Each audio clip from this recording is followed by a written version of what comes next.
You're listening to Stand Out Get Noticed, episode 219.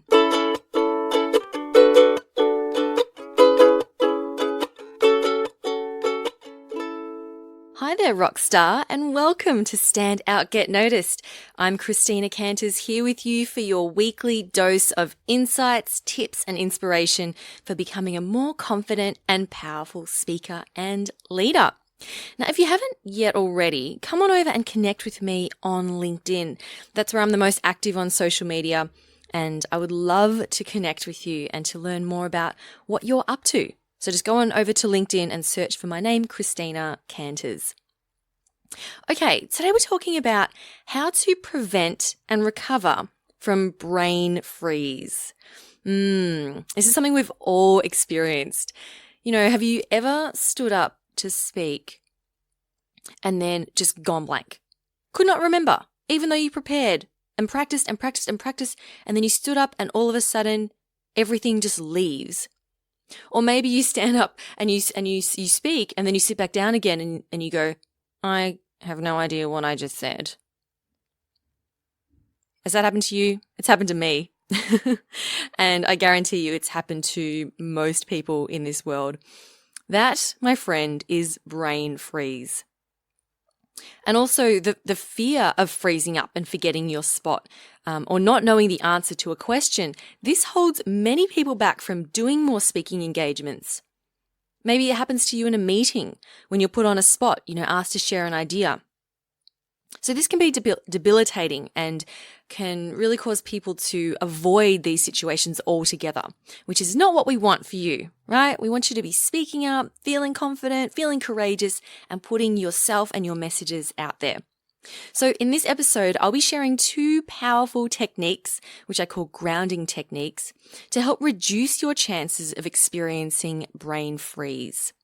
If you practice these techniques, and they do work because I use them and I teach these to my clients as well, if you can practice them, not only will it help you speak with clarity, ease, and flow, you will also feel more courageous and confident going into a speaking situation or a high-pressure meeting because you know you got this. Show notes for this episode will be at thecmethod.com/219. Now, firstly, you might be wondering why we freeze up in the first place. Now, I'm not a sciencey person, but I do want to share a little bit of science so we can understand why this happens.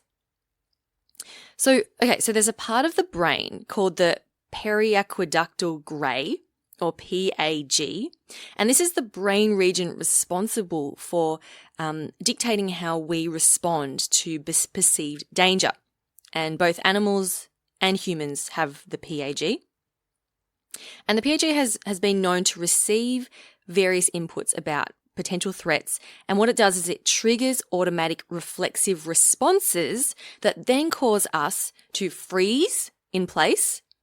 It also causes us it starts to pump blood to our arms and our legs to take flight. So that's the flight response. Or it gives us the adrenaline to fight. So that's the fight response, which you may have heard before. Now, when we stand up to speak, our croc brain, which is the most primitive part of the brain, it's responsible for primal urges such as, detecting danger or keeping us safe. And when we stand up to speak, our croc brain is the first to react. And of course, it thinks we're in grave danger. It's thinking, oh no, don't mess up. They'll see you're no good at your job, which means you'll be rejected from the tribe, which means you'll be cast out into the dark to be eaten by bears. Now, we know that this is not actually going to happen, but the croc brain doesn't know that. It's like the character Fear in the movie Inside Out. Great movie. And Fear is the character, he just runs around and he's terrified of everything. Oh look, it's a cord on the floor. He just freaks out about everything. So this is what your croc brain is doing. When you stand up to speak and people are all looking at you, we have this fear of being rejected from our tribe, from society, and therefore being out on our own, which back in the day we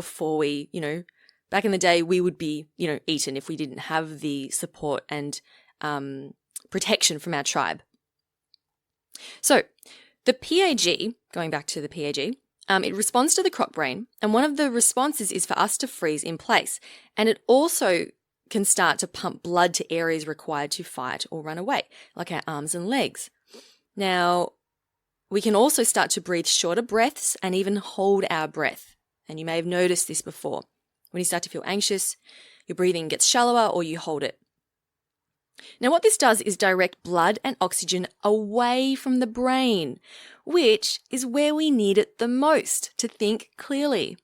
When there is no blood and oxygen being circulated through the brain, we can't think clearly, and as a result, we can forget what we're saying and we go blank. Or, this might be similar or something different for you, but our mind can fly away, right? And we don't remember what we're saying. So we're not present, we disconnect with ourselves and our message. You can tell when someone is disconnected because their eyes flutter. They flutter around. They don't actually make real connected eye contact. They don't look at the audience. They sort of gaze out or gaze to the back of the room or look up and down. Now, this is all to do with our fear response. So know that there is nothing wrong with you. This is a primal biological reaction that everyone experiences. So now we know why it happens. It puts us in a better place to understand how we can prevent it, or at least minimize it. Now, some people say, if you go online and read articles about this, some people will say, oh, you got to practice, which I totally disagree with. Of course, I think practicing is great, but you can practice all you want. You can rehearse something over and over and over again.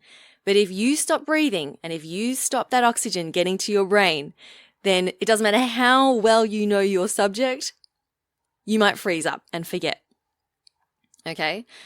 So the goal here is to bring more oxygen to the brain to help you think clearer and to bring yourself into a present state so you remain connected to yourself. All right, so this adds on. So yes, practicing is great. This adds on to that, okay?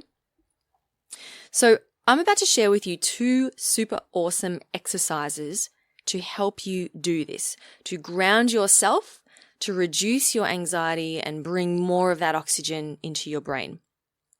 Before we get to that, I do want to take a quick break because I have something I want to share with you. Hey there, Rockstar. Guess what? The C Method Academy is launching soon, and I am so excited. This is my monthly members-only training program where we take the concepts from the podcast and we go deeper. We apply them and we study them.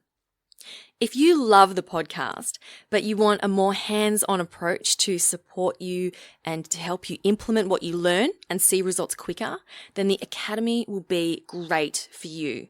You get access to a supportive community, exclusive training, plus direct access to me in the live Q&A calls. So if you're ready to take your communication, your speaking, and your leadership skills to the next level, make sure you join the waitlist and be first to be notified when the Academy launches in October. I will be offering a very affordable early bird membership rate to people on the waitlist, so make sure you jump on. To jump on the waitlist, go to thecmethod.com/join. That's thecmethod.com/join. Now, if you're listening to this in the future, we may have already launched. So yay, you don't have to wait. But you can still head on over to thecmethod.com/join. The link is also in the description of this podcast in your app. I cannot wait to connect with you in the Academy, Rockstar. I'll see you soon. Okay, let's get back to the show. Alrighty, are you ready to get grounded? Now, I thought I would pop some relaxing background music in. You can still listen if you're driving or moving around. Just keep your eyes open, okay? The first exercise is a breathing exercise, and it can be done anywhere. You can do it lying down, sitting in a meeting. People won't know you're doing it.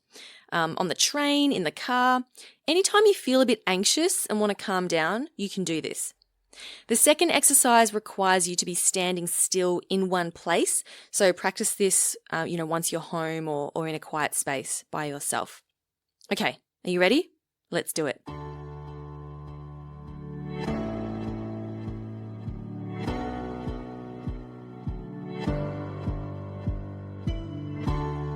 Sit or stand in a comfortable position. If your hands are free, place one hand on your belly, that is the lower half of your belly, around your belly button, and place the other on your chest. If you are driving, keep both hands on the steering wheel. Now we're going to do some box breathing. I want you to take a deep breath into your belly. So you should feel the hand on your belly expand out. Breathe in for 1, 2, 3, 4. Then hold 2, 3, 4. Exhale 2, 3, 4. Hold 2, 3, 4. Inhale 2, 3, 4. Hold 2, 3, 4. Exhale 2, 3, 4. Hold 2, 3, 4. Continue to breathe in this pattern, breathing in for 4 counts and holding at the top for 4 counts, then breathing out for 4 counts and holding at the bottom for 4 counts. You can keep your eyes open or you can close them. Just make sure it's safe to close them. And as you breathe, I want you to make sure that your belly is pushing out as you breathe. So you don't want your chest to lift. When our chest fills with oxygen and lifts, this is the type of breathing we use when we're running, or we're stressed, or we're hyperventilating. And we don't want to communicate to the body that we're stressed or running away.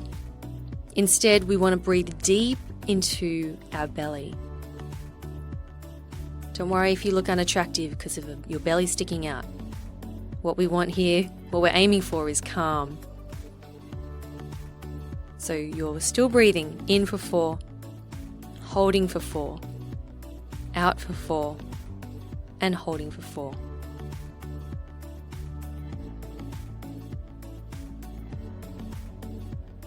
Now you should be feeling more relaxed.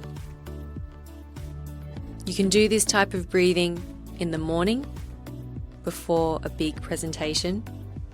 You can do it while you're seated, waiting to be called up to speak.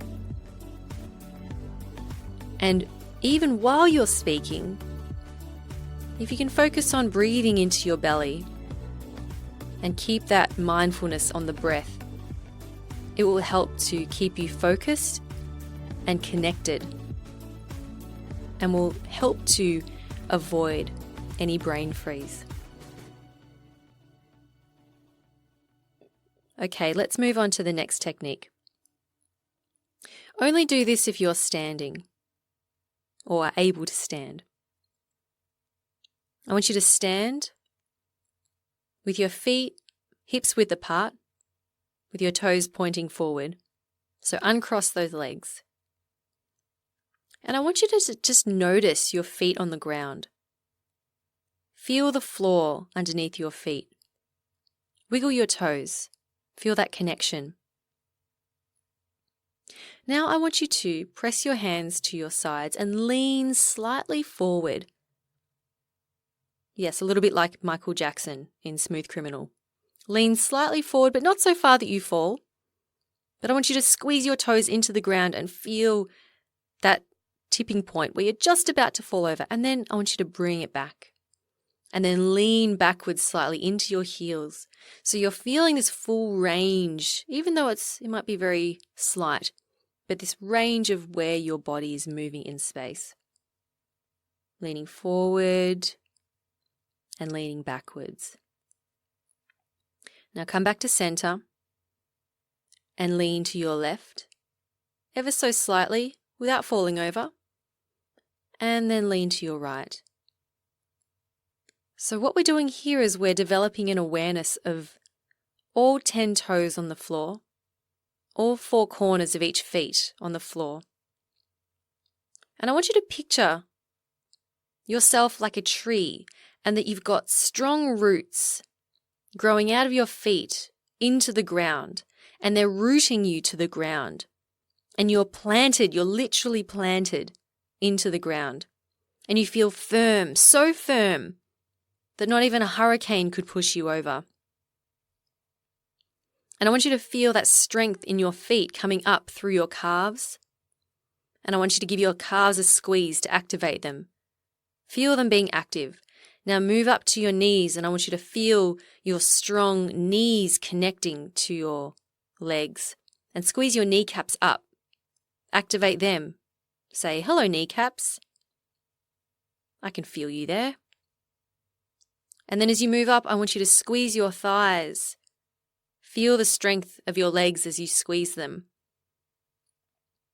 And then squeeze your butt. Squeeze it nice and tight. It's okay. No one can see you doing it. It's fine.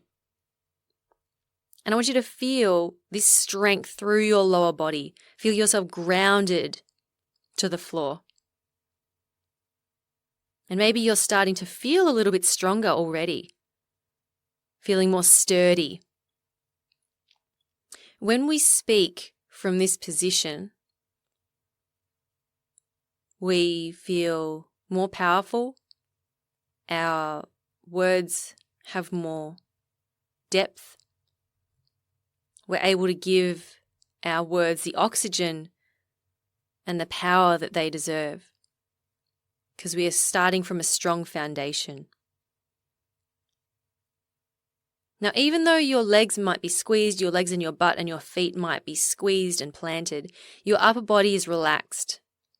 So your shoulders are relaxed down, your hands are relaxed by your side, and you continue to breathe nice and deeply through your diaphragm, through your tummy. Your neck is relaxed, your jaw is relaxed.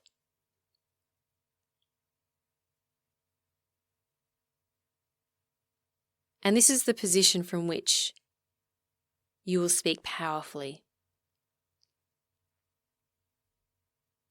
Now, if you can, practice moving and moving intentionally. So take notice of what your feet are doing right now.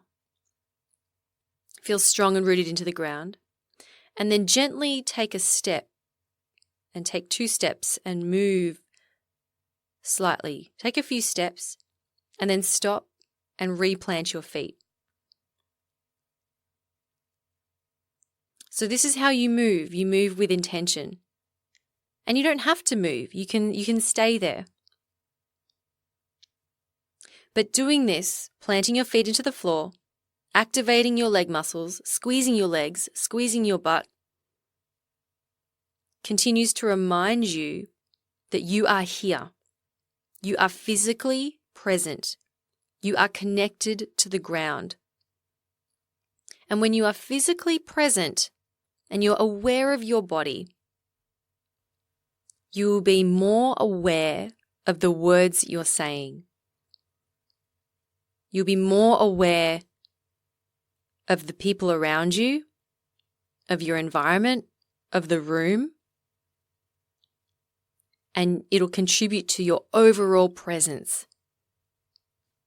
People who have presence are present, and it starts with being physically grounded. So there you have it, 2 exercises to ground yourself and help direct more oxygen to your brain to help you avoid brain freeze. Try it and let me know how you go. I'll be super keen to hear. Now, you might be wondering, well, Christina, what if I still get brain freeze? What do I do then? So there are a few things you can do, okay? Because we can do everything we can to avoid it, but we need to be prepared for when it does happen again, because you never know, okay? So the first thing is one thing you can do is to share that with your audience. I once saw Simon Sinek do a talk, and he's amazing. Go check out his work. And he said that he once was in the middle of a presentation to 1,000 people, and he completely forgot where he was in his presentation. And he just stops and looks at his audience and goes, I've just completely lost my train of thought. What was I saying? And then someone in the audience yelled out, oh, you were saying this. He goes, oh, brilliant. Thank you. And then he continues on. Now, there's nothing wrong with doing that. In fact, it'll help you connect to your audience better because you've just demonstrated that you're human and you make mistakes. And you know what? You're cool with that. It's totally fine to forget where you're at. You know, I was mentioning before that everyone goes through this. Everyone is going to be able to empathize with you and go, oh, yep, that's happened to me before. So know that it's okay to make mistakes, and you can say, and if you can practice saying this very confidently, I've had a temporary mental blank, right? And you can say, what was I saying? What was the last thing I was saying? And this actually tests your audience and checks in to see if they're listening. And you can make a joke about that. If they say, oh, you were up to this bit, you can say, oh, cool, thanks. You know what? I was just checking to make sure you're listening. All right, you might get a little laugh out of that. If it's a Q&A session, you can even say, you know what? I've had a temporary mental blank. I'll find that answer out and get back to you as soon as I can. All right? If you say that very confidently, you know, other people will understand. If you need, look, you can take a few notes in. That's something else you can do. Just be careful not to rely too heavily on them. But if that's really going to help you to feel more comfortable, then by all means, do that. Something else you can do, and by the way, I go into more detail in this in my podcast, How to Answer Q&A Like a Ninja. That's one of my more popular episodes. I'll link that up in the show notes, actually. So I go into more detail about that. But in terms of, you know, when someone's asking questions and you go blank, you can buy yourself some time.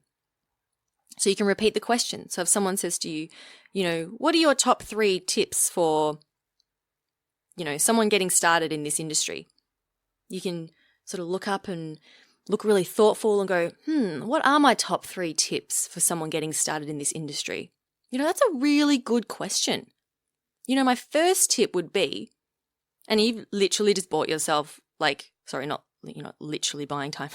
you're buying, figuratively buying 10 seconds of time. And when you repeat the question, this gets your brain working for you. It starts to implant that question inside your brain and forces it to start ticking over to find some answers. So that's a really simple and helpful strategy. And I'm going to share one more thing with you, and it is to throw the question out to other experts in the audience. Right? If someone asks a question and there's other people in the audience who you know are perfectly capable of sharing their responses, simply say, you know what, it's a great question and I would love to hear what some of the other experts in here have experienced. Would you mind sharing? And you want to hear a secret? Other experts love sharing their expertise. They love giving their 2 cents.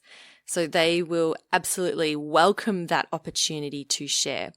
And it doesn't make you look less knowledgeable. In fact, it makes you look more inclusive, more grateful, and more willing to celebrate other people and their expertise. So that makes you look better. And you haven't actually had to do anything, right? So there's some sneaky ways around it. And if you want to learn more about that, I do recommend you check out the episode, How to Answer Q&A Like a Ninja. So I hope that's been helpful for you. Go and try those 2 grounding exercises and see if it helps. Oh, and by the way, if you want to go deeper and study topics like this and be able to receive feedback from people and ask questions, then I encourage you to join the C Method Academy waitlist. We will be launching the Academy in October and I cannot wait. So to join that waitlist, go to thecmethod.com/join to be first to be notified when we launch, and also to receive a very affordable once only membership joining fee discount. And that brings this week's episode to a close. Thank you so much for spending some time with me today. Keep on being awesome, and I'll talk to you next week. I'm Christina Canters, and this has been Stand Out, Get Noticed.